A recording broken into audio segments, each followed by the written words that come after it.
नमस्कार, आप देख रहे हैं इंडिया टीवी। आपके साथ मैं हूं पंकज भार्गव। राम की नगरी अयोध्या 22 जनवरी 2024 के बाद से हमेशा के लिए बदलने जा रही है। करोड़ों हिंदुओं को 500 साल के संघर्ष, बलिदान और तपस्या का फल मिलने वाला है। आज से ठीक 28 दिन बाद राम मंदिर में रामलला की प्राण प्रतिष्ठा होनी है। प्राण प्रतिष्ठा के लिए 84 सेकंड का अति सूक्ष्म मुहूर्त निकल चुका है। नरेंद्र मोदी खुद इस मौके पर मौजूद रहेंगे। प्राण प्रतिष्ठा कार्यक्रम से पहले नरेंद्र मोदी 30 दिसंबर को भी अयोध्या जाएंगे। नरेंद्र मोदी अयोध्या में बने मर्यादा पुरुषोत्तम श्री राम अंतर्राष्ट्रीय एयरपोर्ट का उद्घाटन करेंगे। एयरपोर्ट के उद्घाटन के बाद प्रधानमंत्री 8 किलोमीटर लंबा रोड शो भी करेंगे। रोड शो अयोध्या के एयरपोर्ट से शुरू होगा और अयोध्या रेलवे स्टेशन पर जाकर वो खत्म होगा। इसके बाद प्रधानमंत्री नरेंद्र मोदी रेलवे स्टेशन के भवन का लोकार्पण करेंगे। इसके बाद प्रधानमंत्री 22 जनवरी को अयोध्या पहुंचेंगे और रामलला की प्राण प्रतिष्ठा समारोह में शामिल होंगे। यह दिन इतिहास के पन्नों में दर्ज होने जा रहा है। पूरे देश में उत्सव का माहौल होगा। अयोध्या का चप्पा चप्पा जय श्री राम के नारों से गूंज उठेगा। अयोध्या में रामलला की प्राण प्रतिष्ठा महज 1 मिनट 24 सेकंड में पूरी होनी है। काशी के पंडितों ने यह मुहूर्त तय किया है। 22 जनवरी को दोपहर 12:29 से मूल मुहूर्त होगा, जो 12:30 तक चलेगा। तो यह पूरा का पूरा प्रोग्राम है और किस तरह से उसकी तैयारियां की गई हैं। एयरपोर्ट बनकर अब तैयार है। उसके अलावा रेलवे स्टेशन जो है, उसका जो भवन है, उसका भी लोकार्पण प्रधानमंत्री करने वाले हैं। पहले वो 30 दिसंबर को प्रधानमंत्री वहां पहुंचेंगे प्राण प्रतिष्ठा समारोह से पहले। और आप देख रहे हैं कि किस तरह से भव्य मंदिर का निर्माण हो रहा है। और अब वो दिन आ गया जब शुभ मुहूर्त होगा और प्रधानमंत्री प्राण प्रतिष्ठा समारोह में शिरकत करेंगे। 22 जनवरी को वो तिथि तय है, लेकिन उससे पहले प्रधानमंत्री 30 दिसंबर को भी जाने वाले हैं अयोध्या। तो अयोध्या में नए युग का शुभारंभ होने वाला है। रामलला की प्राण प्रतिष्ठा को लेकर जबरदस्त तैयारी हो रही है। 22 जनवरी को 121 वैदिक और कर्मकांडी ब्राह्मणों के साथ भारत का सबसे बड़ा धार्मिक अनुष्ठान होने वाला है। प्राण प्रतिष्ठा से पहले 60 घंटे तक यज्ञ और हवन होना है। रामलला की प्राण प्रतिष्ठा के लिए पूरी अयोध्या को दुल्हन की तरह सजाया जा रहा है। अयोध्या की दरो दीवार पर हर तरफ सिर्फ भगवान राम और उनसे जुड़ी कलाकृतियां नजर आ रही हैं और इतनी भव्य, इतनी खूबसूरत लग रही है अयोध्या। राम मंदिर अयोध्या की तस्वीर और अयोध्या वासियों की तकदीर बदलने जा रहा है।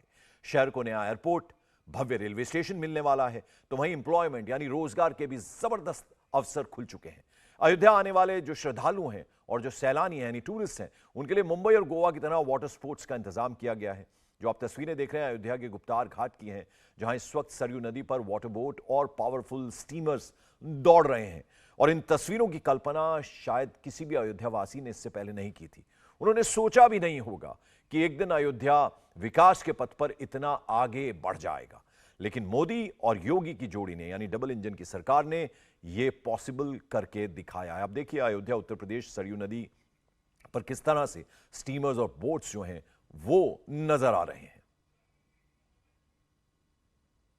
प्राण प्रतिष्ठा से पहले अयोध्या पूरी तरीके से सज रही है, संवर रही है, लेकिन एडवेंचर के हिसाब से, चूंकि विदेशी सैलानी यहां पर आएंगे, देश विदेश से पर्यटक यहां पर आएंगे, धार्मिक श्रद्धालु यहां पर आएंगे, तो अगर अयोध्या में वो घूमने आते हैं तो बहुत सारे ऑप्शंस उनके पास होंगे। हम इस समय गुप्तार घाट पर मौजूद हैं। गुप्तार घाट दरअसल वो जहां कही जाती है जहां प्रभु श्री राम ने जल समाधि ली थी और यहां से वो समाधि लेने के बाद विलुप्त हो गए थे, गुप्त हो गए थे, इसीलिए इस पूरी जगह को गुप्तार घाट के नाम से जाना जाता है। लेकिन अब अयोध्या में योगी सरकार अयोध्या वाटर स्पोर्ट्स के जरिए यहां पर एक बड़ी शुरुआत कर रही है। ऐसी शुरुआतें आपको लखनऊ यानी कि राजधानी में देखने को नहीं मिलेंगी। वो शुरुआत अयोध्या वाटर स्पोर्ट्स के नाम से फिलहाल लखनऊ के अलावा अयोध्या में शुरू हो रही है। और अयोध्या में आप देखिए कि किस तरीके से वाटर स्पोर्ट्स के जरिए जो एडवेंचर होता है, लोग किस तरीके से यहां पर आएंगे, किस तरीके से इन सारे खेलों का, एडवेंचर्स का वो इस्तेमाल करेंगे, बल्कि इसका एक्सपीरियंस करेंगे। जो एक्सपीरियंस उनको लखनऊ में नहीं मिलता है, वो एक्सपीरियंस उनको अयोध्या में मिलेगा। और आप पीछे जो करतब देख रहे हैं, ये दरअसल बहुत ही ट्रेंड लोग हैं, बहुत ही प्रोफेशनल लोग हैं, जिन्होंने बाकायदा इसकी कोचिंग कर रखी है, क्लासेस कर रखी है और ये इसके एक्सपर्ट्स हैं।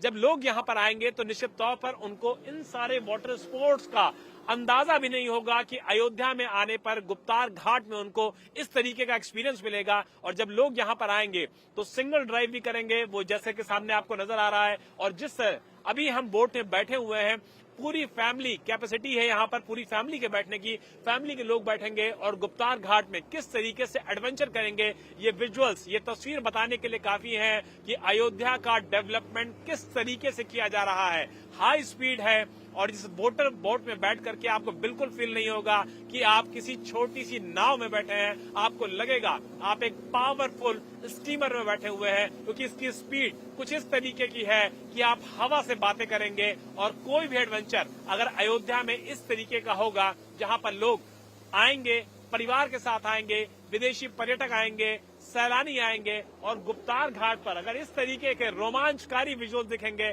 तो आप समझिए कि अयोध्या किस तरीके से पर्यटन के लिहाज से, एडवेंचर के लिहाज से और पर्यटन को बढ़ावा देने के लिहाज से किस तरीके से नजर आएगी। ये विजुअल दिखाते हैं कि किस तरीके से अयोध्या बदल रही है। ये विजुअल बताते हैं कि बदली बदली से अयोध्या, आधुनिक अयोध्या किस तरीके से नजर आएगी जब गुप्तार घाट पर इस तरीके से जो शक्तिशाली बोट्स हैं, जो शक्तिशाली स्टीमर्स हैं, जो वाटर स्पोर्ट्स हैं, जो अयोध्या वाटर स्पोर्ट्स के नाम से आ रहे हैं, वो फिलहाल किस तरीके के विजुअल्स दिखाएंगी।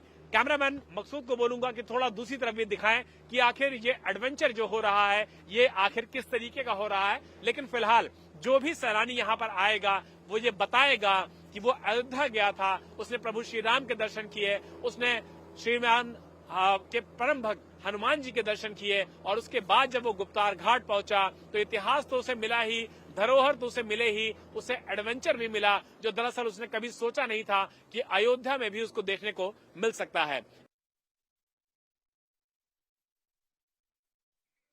तो आपने देखा किस तरह से भव्य तरीके से अयोध्या नगरी सज रही है, राम की नगरी सज रही है, दुल्हन की तरह सजाया गया है। आप देखिए जितने भी चौराहे हैं, हर तरफ जय श्री राम लिखा हुआ है, अंकित है। आप जितने भी स्तंभ वहां देख रहे हैं, पिलर्स देख रहे हैं, उनको बेहद ही खूबसूरती से सजाया जा रहा है। लाइटिंग किस तरह की गई है। अयोध्या का चप्पा चप्पा राममय हो चुका है। सजावट के लिए लगाए जा रहे खंभों पर जय श्री राम लिखा है, दीवारों पर रामायण से जुड़ी कलाकृतियों की पेंटिंग बनाई जा रही है। यानी जिस दिन रामलला की प्राण प्रतिष्ठा होगी 22 जनवरी का दिन, वो दिन बेहद अद्भुत होगा। लता मंगेशकर चौक अयोध्या की अगर बात किया जाए तो उससे ठीक पहले आप देखिए कि अयोध्या के पिलर्स को, अयोध्या के रोड के किनारों को और अयोध्या के आसपास के इलाकों को किस तरीके से सजाया जा रहा है, संवारा जा रहा है। ये नए नए पिलर्स बनाए गए हैं। पिलर्स के ऊपर जय श्री राम लिखा हुआ है और बजरंग बली की जो गदा है वो गदा भी यहाँ पर बनाई गई है और ऊपर सूर्य की आकृति दी गई है। सूर्यवंशी राजा हुआ करते थे, मर्यादा पुरुषोत्तम श्री राम, और उसी सूर्य को यहाँ दिखाया गया है। न सिर्फ काफी मनमोहक दृश्य है ये, बल्कि सजावट के लिहाज से, बाकी लिहाज से इस जगह का महत्व भी खासी बढ़ जाता है, क्योंकि राम की नगरी अयोध्या को जो सजाने और संवारने का काम है उसको लेकर के मुख्यमंत्री योगी आदित्यनाथ लगातार दौरा कर रहे हैं। हर एक मामले की, हर एक डेवलपमेंट की वो खुद से मॉनिटरिंग कर रहे हैं। यही वजह है कि जो कार्य है इनको कंप्लीट करने का वो युद्ध स्तर पर किया जा रहा है 24/7/365, यानी कि हर दिन, हर रोज, हर दिन में, हर रात में ये काम लगातार किया जा रहा है। और देखिए पेंटिंग के माध्यम से किस तरीके से इन पिलर्स को सजाया जा रहा है, संवारा जा रहा है और एक एक कारीगरी पर एक एक जो फन में काम करने वाले लोग हैं वो किस तरीके से देखिए इसको सजा रहे हैं, इसको संवार रहे हैं, ताकि अयोध्या जल्द से जल्द तैयार हो जाए। न सिर्फ 30 दिसंबर के लिए जब प्रधानमंत्री नरेंद्र मोदी यहां पर आएंगे, मुख्यमंत्री योगी आदित्यनाथ साथ मौजूद होंगे, श्री राम इंटरनेशनल एयरपोर्ट का उद्घाटन होगा, अयोध्या रेलवे स्टेशन का उद्घाटन होगा, बल्कि फुल ड्रेस रिहर्सल होगा उस दिन 22 जनवरी 2024 के लिए, जब भगवान श्री राम, रामलला प्राण प्रतिष्ठा के बाद अपने भव्य मंदिर में विराजमान होंगे और उसको लेकर के अयोध्या नगरी पूरी तरीके से दुल्हन की तरह सजाई जा रही है। अयोध्या को झांकियों की तरह सजाया जा रहा है। रामायण के जो प्रचलित प्रसंग हैं, जिनको कि सभी लोगों की यादों में पूरी तरीके से ताजे हैं, उन सभी प्रसंगों को अयोध्या में जो बड़ी बड़ी वॉल्स बनाई जा रही हैं उन वॉल्स पर बाकायदा उकेरा जा रहा है। अगर रामायण के प्रसंग की बात किया जाए तो जब प्रभु श्री राम गए थे माता सीता से स्वयंवर के लिए, शादी के लिए, तो वहां पर आप देखिए किस तरीके से ऋषि मुनियों की उपस्थिति, किस तरीके से राजा जनक मौजूद थे, किस तरीके से प्रभु श्री राम नजर आ रहे हैं, लक्ष्मण नजर आ रहे हैं, माता सीता नजर आ रही हैं और तमाम वो लोग जो शादी के कार्यक्रम में वरमाला लेके खड़े होते हैं, बाकी पुष्प लेके खड़े होते हैं और तमाम नगरवासी मौजूद होते हैं, ऋषि मुनियों की उपस्थिति होती है। वो सारे प्रसंग चित्रकारी के माध्यम से, स्पेशल चित्रकारी के माध्यम से अयोध्या की सड़कों के किनारे जो बड़े बड़े वॉल्स बनाए गए हैं, इन सारी वॉल्स पर रामायण के जो प्रचलित प्रसंग हैं, प्रचलित चीजें हैं, उन सभी लोगों को दिखाया जाएगा, ताकि अयोध्या में जो भी गेस्ट आएंगे, भक्त आएंगे, दूर दराज से लोग आएंगे, डिग्निटीज आएंगी, वो जब अयोध्या में एंट्री करें तो उनको अयोध्या में त्रेता युग जैसा फील आए, त्रेता युग जैसा माहौल लगे। और इसी माहौल के लिए अयोध्या को पूरी तरीके से सजाया जा रहा है, संवारा जा रहा है, ताकि लोग यहाँ सिर्फ एंट्री कर माने मात्र से ही उस अलौकिक दृश्य को अपनी आंखों के सामने महसूस कर सकें, जिसे उन्होंने कभी रामायण के प्रसंगों में देखा था, प्रचलित चीजों में देखा था। तो ऐसे ही कुछ आकृतियों को अयोध्या में बाकायदा डिजाइन किया जा रहा है, बनाया जा रहा है, ताकि अयोध्या त्रेता युग वाली पूरी तरीके से नजर आए। अयोध्या नगरी को सजाने और संवारने का काम लगातार जारी है। युद्ध स्तर पर काम किया जा रहा है। अयोध्या को दुल्हन की तरह सजाया जा रहा है। रामायण काल की जितनी भी अभूतियां हैं, जितनी भी विभूतियां हैं, उन सभी को कला के माध्यम से, कलाकृतियों के माध्यम से दीवारों पर बाकायदा सजाया जा रहा है, उकेरा जा रहा है। जो प्रोफेशनल कलाकार हैं वो दिन रात एक किए हुए हैं इन कलाकृतियों को उकारने के लिए, इन कलाकृतियों को बनाने के लिए। और रामायण काल की जितनी भी यादें हैं, इस कलाकारी के जरिए, इस कलाकृति के जरिए बाकायदा हर दिन काम कर रहे ये कलाकार बताने के लिए काफी हैं कि किस तरीके से यहाँ पर रामायण काल की सभी चीजों को उकेरा जा रहा है। भैया बता सकते हैं कि क्या बनाया जा रहा है इसमें, कौन सी कलाकृति है सर? ये जब हनुमान जी को बंदी बनाया गया था तब का ये दृश्य दर्शाया गया है। इधर आप देख सकते हैं रावण है और ये हनुमान जी हैं, बंदी बनाया गया है। और ये व्हाइट सीमेंट से बनाया जा रहा है, व्हाइट सीमेंट में बालू मिक्स करके। तो रामायण काल में जब बजरंगबली गए थे लंका और उनको रावण की जब सभा में बंदी बनाया गया था, तो वहां पर किस तरीके का दृश्य देखने को मिला था, किस तरीके से हनुमान जी को बंदी बनाने के बाद उन्होंने पूरी लंका में आग लगा दी थी। कुल मिलाकर के यहाँ पर उसी तरीके का उद्घोष किया जा रहा है। व्हाइट सीमेंट को मिलाया जा रहा है सीमेंट के साथ, ताकि न सिर्फ अच्छा काम किया जा सके बल्कि ये लगातार यहाँ पर परमानेंट बना रहे। इसको लेकर के भी तमाम तरीके के काम किए जा रहे हैं, ताकि रामनगरी को सजाया जा सके, संवारा जा सके और पूरी तरीके से तैयार किया जा सके। राम मंदिर में जो प्राण प्रतिष्ठा होने वाली है रामलला की, उसको लेकर के समूचे अयोध्या में युद्ध स्तर पर काम चल रहा है और पूरी अयोध्या दुल्हन की तरह सजाई जा रही है। और आपको बता दें, राम की नगरी अयोध्या में राम मंदिर निर्माण के लिए अलग अलग जगहों से कई देवशिलाएं आई हैं, जिन्हें संभाल कर रखा गया है और अब उन शिलाओं को राम मंदिर के परिसर में रखा जाएगा। राम मंदिर के निर्माण में अलग अलग जगहों से शिलाएं भी आई हैं और इन शिलाओं को बाकायदा कार्यशाला में अभी भी सहेज के रखा गया है। नेपाल गलेश्वर धाम यानी कि पोखरा से आई देवशिला, इस देवशिला को नेपाल से भेजा गया था ताकि राम मंदिर में जो मूर्ति का निर्माण होगा वहां पे इसका इस्तेमाल किया जा सके। लेकिन बाद में ये तय हुआ कि मूर्ति में इस्तेमाल अगर नहीं किया जा सका है तो इन सभी शिलाओं का, जो कि आस्था के साथ साथ, परिश्रम के साथ साथ, मेहनत से ये सभी मूर्तियां के लिए भेजी गई थी, ये शिलाएं, इन शिलाओं का भी बाकायदा इस्तेमाल किया जा रहा है राम मंदिर के परिसर में, क्योंकि परिसर बहुत बड़ा है, बेहद बृहद है, बहुत सारी इसमें संभावनाएं हैं इन सभी पत्थरों का इस्तेमाल करने के लिए। तो अभी भी देखिए कि जो शिलाएं बाहर से आई हैं, देखिए राजस्थान से ये 3 शिलाएं आई हैं और इन 3 शिलाओं को भी बाकायदा फूल और माले से पूजा के साथ, विधिवत के साथ यहाँ पर रखा गया है। लोगों की जो आस्था है उसको भी देखिए कि यहाँ पर लोगों ने पैसों को चढ़ा करके इनको नमन कर रखा है। और जितनी भी शिलाएं देखिए यहाँ आई हैं, सभी शिलाओं पे जय श्री राम लिखा हुआ है, उसका उद्घोष लिखा हुआ है और सभी पे बाकायदा पूजा अर्चना की गई है, फूल चढ़ाए गए हैं।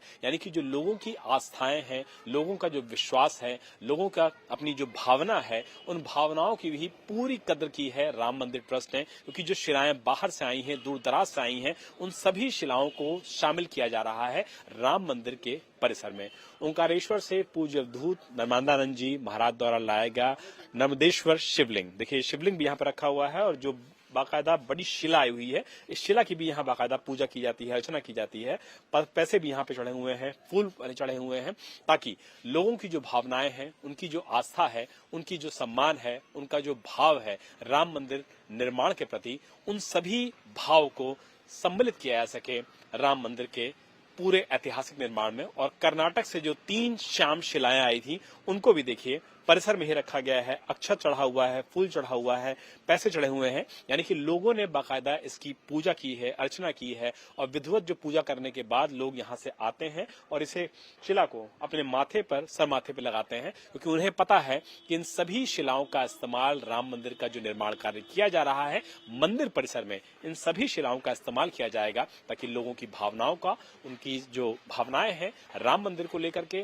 रामलला को लेकर के, उसे उस मंदिर प्रांगण में मौजूदगी मिल सके, ताकि राम मंदिर का जो प्राण प्रतिष्ठा का ऐतिहासिक कार्यक्रम है, ऐसी शिलाओं का भी वहां पे सम्मिलित किया जा सके, ताकि सभी जन भावनाओं का आदर हो सके, सम्मान हो सके और इस ऐतिहासिक कार्यक्रम को और भी ऐतिहासिक बनाया जा सके। तो 22 जनवरी की तिथि ऐतिहासिक और भव्य महोत्सव की गवाह बनने वाली है। अयोध्या में महा उत्सव की तैयारियां हैं। देश दुनिया के करोड़ों राम भक्त इस कार्यक्रम से जुड़ने वाले हैं। नई अयोध्या का निर्माण कुछ इस तरह से किया गया है कि नगर में प्रवेश करते ही श्रद्धालु भक्ति में पूरी तरह से डूब जाएंगे। पूरी अयोध्या सजाई जा रही है, संवारी जा रही है। अयोध्या के हर जगह को बेहतर किया जा रहा है, हर जगह काम चल रहा है, हर जगह को बेहतर तरीके से निखारा जा रहा है। हम मौजूद हैं इस समय लखनऊ और अयोध्या हाईवे पर, जो कि गोरखपुर होते हुए जाता है। और इस हाईवे पर जब आप लखनऊ की तरफ से आते हैं और अयोध्या जी के अंदर एंटर करते हैं, यानी कि अयोध्या सिटी में एंटर करते हैं, तो जगह जगह आपको काम होता हुआ नजर आएगा। और जो गेट्स बनाए गए हैं वो बेहद लुभावने बनाए गए हैं। एक ऐसा ही मनमोहक गेट बनाया गया है अयोध्या की एंट्री के समय। और यहाँ पर आप जैसे ही अयोध्या सिटी में एंट्री करते हैं, वैसे ही आप देखिए कि बड़ा सा गेट बनाया गया है और इसको जो धनुष होता है उसका आकार दिया जा रहा है और बीच में जो तीर बनाने का काम है उसको भी अभी किया जा रहा है। लेकिन जिस तरीके से अयोध्या में एंट्री करते ही आपको ये बड़ा सा धनुष नजर आता है, जो कि मर्यादा पुरुषोत्तम श्री राम के धनुष की आपको याद दिलाता है, ये बताता है कि किस तरीके से अयोध्या का साजो सज्जा हो रही है, अयोध्या को कैसे सजाया जा रहा है, अयोध्या को कैसे तैयार किया जा रहा है। 30 दिसंबर के आयोजन के लिए जब प्रधानमंत्री नरेंद्र मोदी यहाँ पर आएंगे, श्री राम इंटरनेशनल एयरपोर्ट का और अयोध्या रेलवे स्टेशन का उद्घाटन करेंगे, साथ ही साथ 22 जनवरी 2024 की वो ऐतिहासिक तारीख होगी जब रामलला अपने मंदिर में विराजमान होंगे। उसकी तैयारियों को देखते हुए पूरी अयोध्या में सजाने का काम और लगातार काम चल रहा है, ताकि अयोध्या को दुल्हन की तरह सजाया जा सके, निखारा जा सके और ऐतिहासिक अयोध्या को पूरी दुनिया को ऐतिहासिक तौर पर दिखाया जा सके।